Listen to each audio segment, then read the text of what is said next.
FMEA stands for Failure Mode and Effects Analysis. It helps you think ahead and ask, what could go wrong with this process or solution before it causes damage? For each possible failure mode, you score 3 things. Severity. How bad would the impact be? Occurrence. How likely is it to happen?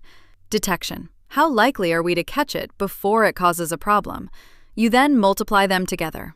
Risk priority number equals severity times occurrence times detection. The higher the number, the higher the priority for action. In this example, a new pick list format could confuse experienced staff. The scores are severity 4, occurrence 5, and detection 3. That gives an RPN of 60. The action is hands-on training and a visual quick reference guide. Another risk is LED lighting failing in Zone C.